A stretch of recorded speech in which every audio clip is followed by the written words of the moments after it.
Hello everyone.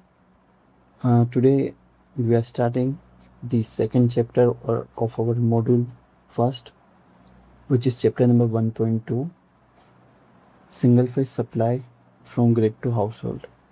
In this chapter, we'll be looking at how the power is transferred from my generating point to my house socket or the appliance.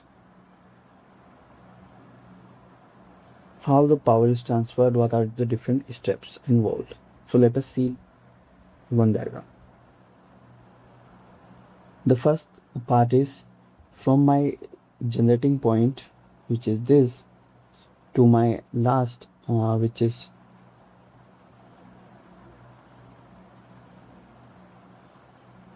this electrical mains at my house.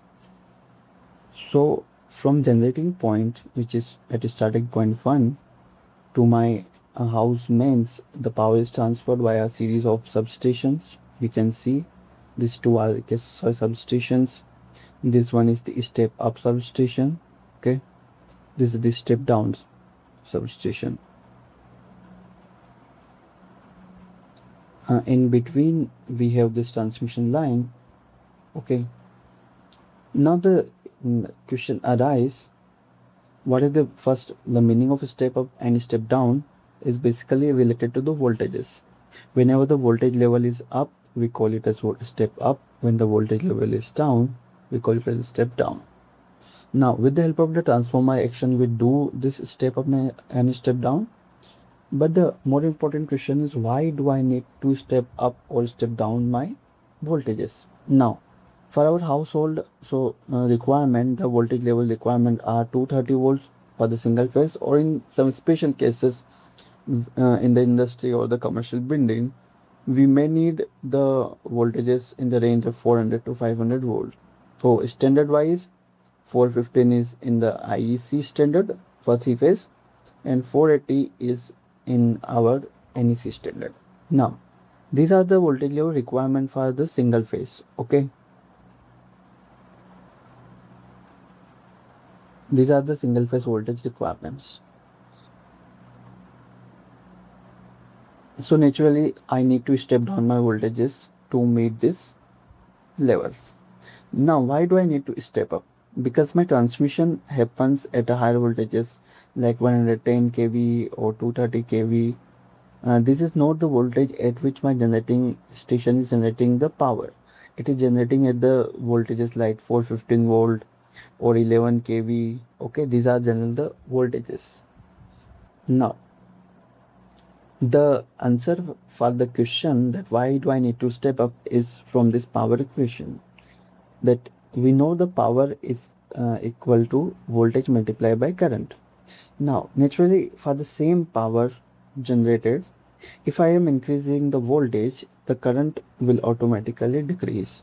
And we know the voltage drop, or I would say losses, are somewhat proportional to square of my current. So if my current is decreasing, then my drops or the losses will automatically decrease.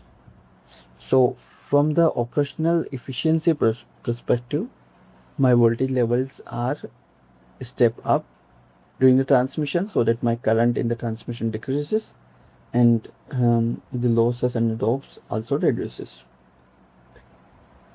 So in this part, we have seen that how my power is transferred from the generation point to my house mains. Now the next part is how the power is transferred from my mains, which is this, okay, which we have seen earlier. Okay, the fifth number point, to my appliances. These are my appliances. Okay, or this is my sockets. So the different parts for the different components involved in smarts are this.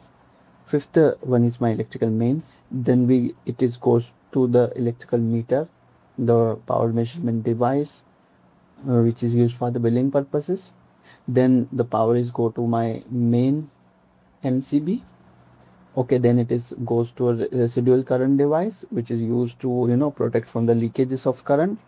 Then it is goes to my MCB, which are the circuit breakers required required. We have obtained their selection and sizes from my circuit distribution, and then it reaches to my sockets, okay, or my appliances.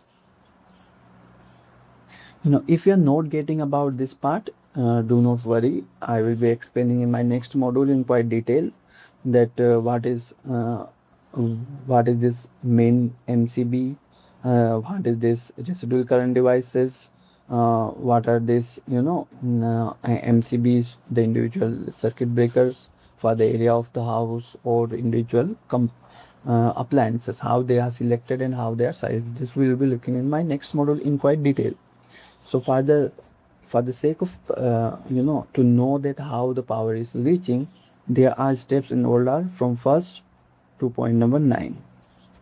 So our scope of this course is from fifth step, which is from electrical mains to to our socket or to our appliances, is what the scope of this course, to learning how this whole planning and how this whole electrification for any household is done.